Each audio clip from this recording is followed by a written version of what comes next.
Good afternoon and welcome back once again to the Norwich Bulletin editorial boards as we continue our series of discussions with candidates on the November 2nd ballot. I'm Ray Hackett, the editorial page editor, and joining me this afternoon is Jim Conrad, the executive editor. Our guest this afternoon, the Republican nominee for governor, Tom Foley. Mr. Foley, nice Pleasure to be here. So the poll that came out recently, yesterday, basically said that this is now a toss-up for all practical purposes. What do you attribute that to? What's going on with them? Well, first of all, polls are not certain, so we don't take polls with too high a level of confidence. But it's certainly encouraging. It shows that the race has gone from my being 15 points down after the primary.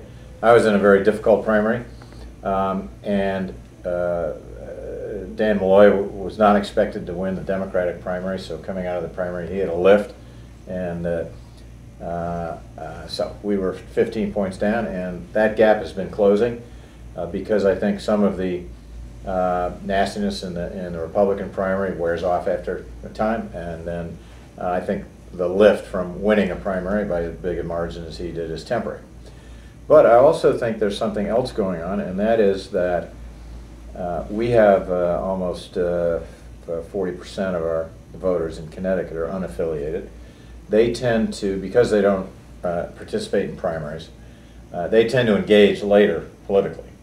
And ultimately, either a Democrat or a Republican needs a significant number of unaffiliated voters to win. And I think what's happening right now is the unaffiliated voters are getting engaged, and they're looking at the candidates, they're starting to hear more about the issues. And we're shifting away from the generic ballot.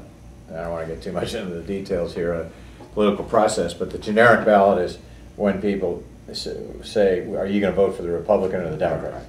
As opposed to, are you going to vote for Tom Foley or Dan Malloy?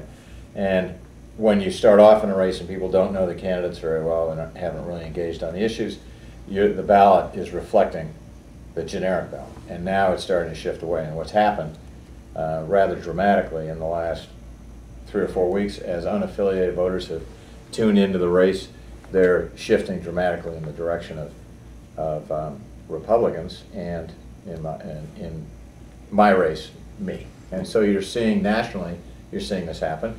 I think the reason is that Republicans represent fiscal responsibility, and I think that the voters trust Republicans to do more to get the economy going and create jobs. And particularly in my case, I'm a businessman. I come out of the business world, so I know what employers need to hear from the state government to start hiring people again. And I know what the government needs to do to accommodate their concerns and make them more comfortable with taking the risk on hiring people and investing in Connecticut. So I can do that.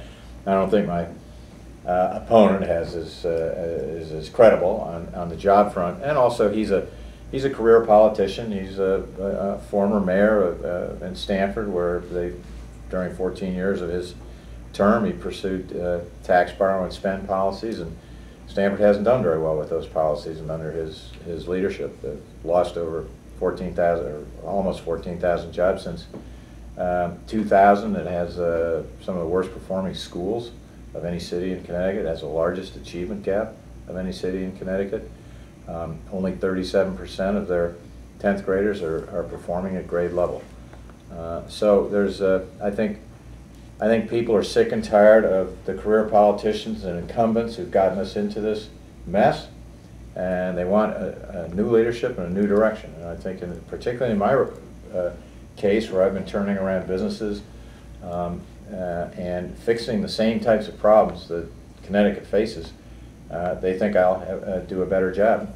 Also serve as a check and balance on the legislature, which has been acting irresponsibly and out of control for far too long, and to take on some of the special interests in Hartford. I've made no commitments to anyone other than the voters to serve the long-term interests of this state, and there's nobody on whom I have depended for my candidacy. That can't be said for my opponent, who's made commitments to the union leadership in the state and possibly others. It would restrict his ability, I think, to take the state in the right direction. Let me ask a question about the campaign. Right now, both you and Dan are running commercials, commercials that we've seen from the primary. The commercial about the Bibbs company in Georgia didn't seem to impact your campaign, and the commercial that Ned Lamont ran about the job losses in Stanford and what a poor job Dan did down there didn't seem to have much of an impact on his campaign. Why are I won't ask you to speak for him, but the question is, why are the two of you resurrecting issues that already played out in the primary and didn't seem to resonate with voters? Yeah. Well, I don't know why he's talking about the bib company, because that mill that was shut down, that was 2 years after I no longer had anything to do with the company. So to put that responsibility on me is deceptive, and I think the voters have figured that out. And so it does. Do you think they've also figured out that? And maybe they don't care. Numbers with the Stanford issue, depending on how you. Not if you look at the Quinnipiac poll. Well, you know, okay. Because if you look at the image ratings, his unfavorables have risen quite a bit. As people are getting to know him and understand that he's a career politician, that he's a tax, borrow, and spend, you know, let's maintain the status quo, let's keep going with the same policies and direction we've been going. People don't want that. 68% of the residents of Connecticut want to change in direction. They want new leadership, and he doesn't represent that. I was surprised last night when I saw that the Association of Democratic Governors has an ad out now on television about you and the BIB. Also about BIB, yeah. Right. Can we anticipate the Republican National Governors Association getting into this fight as well? You know, I don't know. The Republican Governors Association and the Democratic Governors Association are not allowed to work in concert with a campaign, so I assume that they're not, the Democrats are not working in concert with Dan Malloy's campaign, and the RGA is not working with us or telling us what their plans are. I hope they'll come in and participate, and particularly now that the DGA is in here. It would only seem fair, but I don't know the answer. Traditionally, when the national parties come into a race, and we've seen it here, particularly in the congressional races in the past, that's when the campaign turns nasty. I mean, the national party has no loyalty to the people of the state that they decide to go play in. They're just out to win. Are you concerned that this campaign will get nasty now that the Democrats?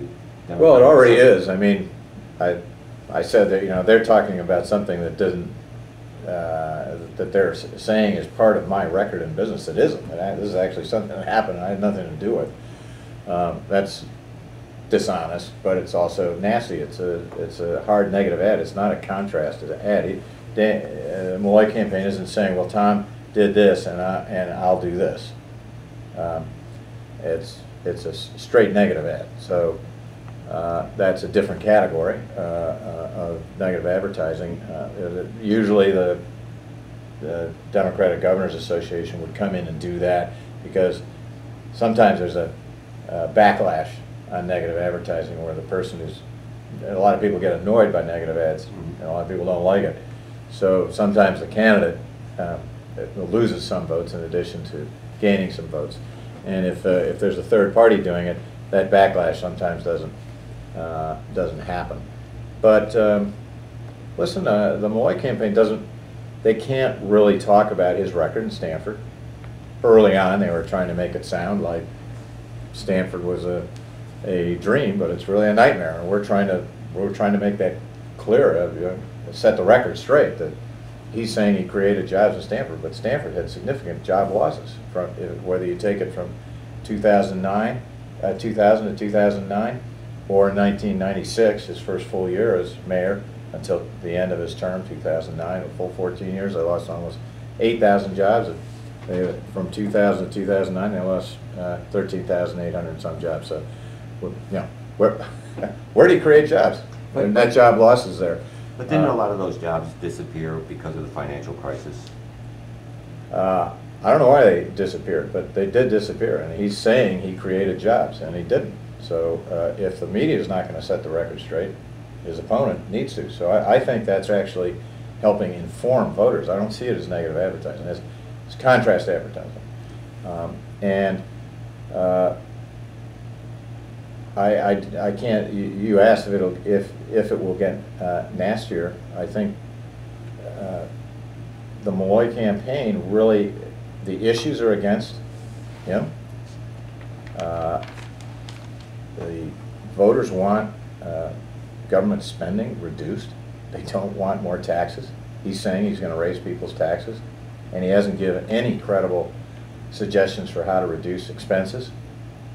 In his current ad, he says he's going to reduce the governor's staff by 15%. Well, the governor's staff is fewer than 20 people. The governor's budget is about $3 million, so that's under $500,000. Is the only thing he can say has said that he's going to reduce spending. We got $3.5 billion of a budget deficit. So, and he has talked about raising taxes. He's undoubtedly going to raise the income tax. There are only two significant generators of revenue in the state: the income tax and the sales tax.